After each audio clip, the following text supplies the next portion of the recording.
Welcome back, everybody. It's Thursday, May 22nd, 2025. Born on this date in 1914, experimental jazz musician Sun Ra of Birmingham, although he was also known to claim Saturn as his homeland. He was also born with the very uncosmic name of Herman Blunt. In 1959, author and speaker Andy Andrews of Birmingham and Dothan. You might remember Andy from when he did stand-up on the old Nashville Network and Ralph Emery's show Nashville Now. We'll talk about an old attempted murder case involving a snake handler, the latest on Campaign 26, and Tuesday's tornado count so far. Then we'll talk about the origin of the name of a roadway that's familiar to some of you beachgoers. My name's Ike Morgan, and we're down in Alabama.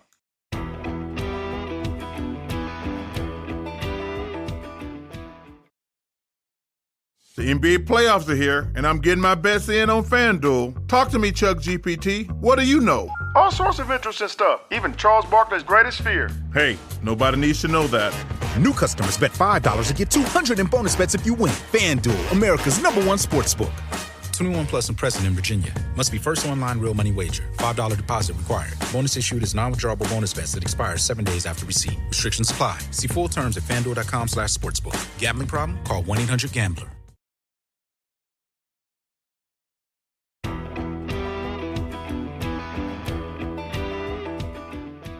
A snake-handling Pentecostal preacher has been denied parole 3 decades after using snakes to try to kill his wife, reports AL.com's Heather Gann.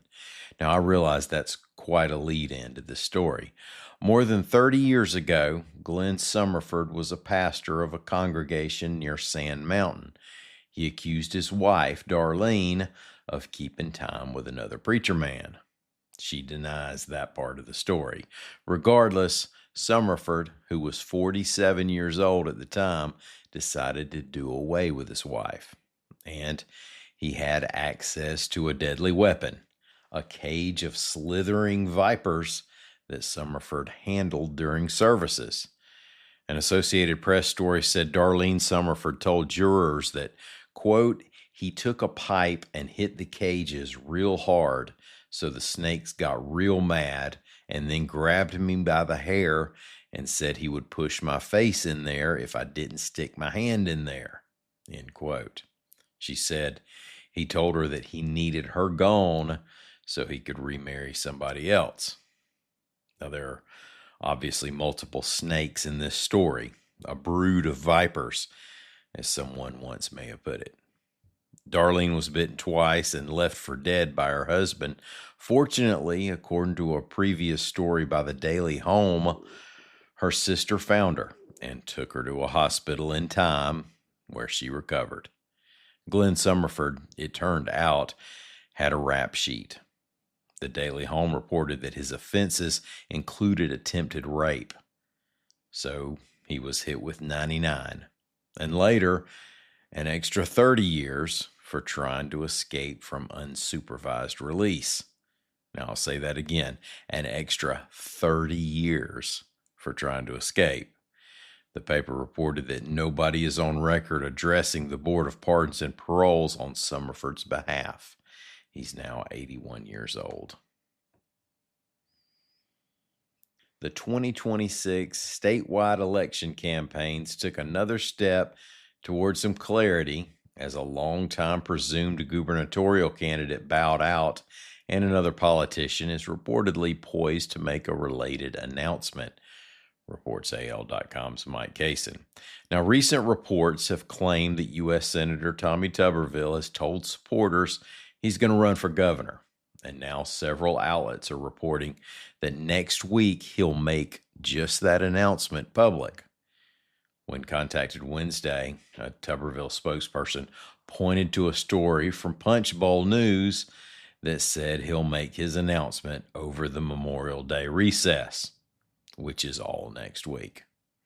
If Tuberville indeed switches from the Senate to the governor's race, he's expected to be a pretty heavy favorite.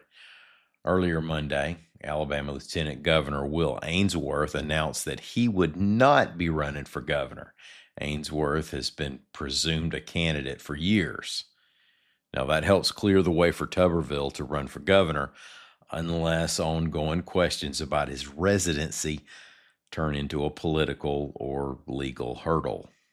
If Tuberville opts to run for governor, that'll create an open seat for the U.S. Senate.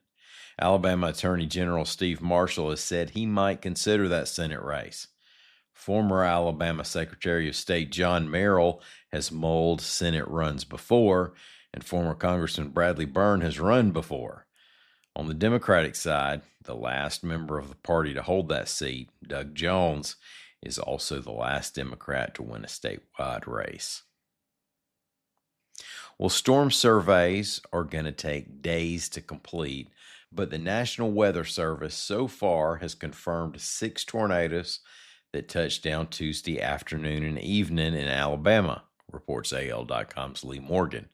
Tornadoes touched down in Madison, Limestone, Calhoun, Cleburne, and Bullitt counties. 2 were EF2 twisters. One of the EF2s did some damage in Madison. Now, it was there where Hannah Ruggles was taking video of a significantly damaged home with a group of people standing in the driveway just minutes after the tornado came through. Now, as they took it all in outside the house, a UPS driver casually walked up and handed a package to a homeowner. Hey, if there's a threat of snow, we'll shut everything down for a couple of days. But once the tornadoes passed our street, it's time to get back to work. Let's take a really quick 1 ad break and then do another Alabama place name. Y'all stay with us.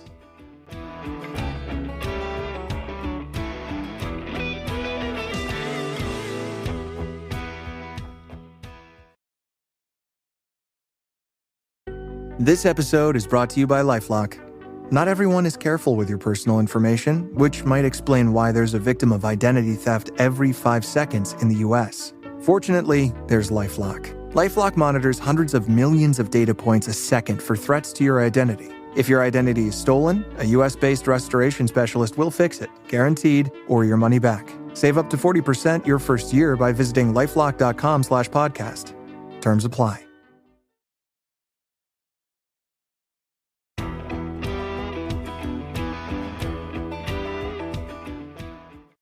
Well, we're coming up on Memorial Day weekend, and that's the opening weekend of the summer vacationing season.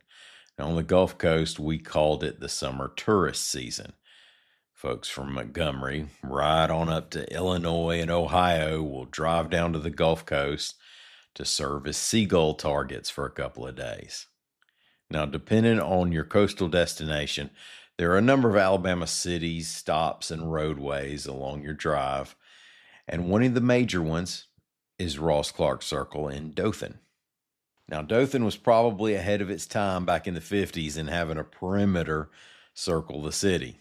Hence, Dothan's nickname, the Circle City.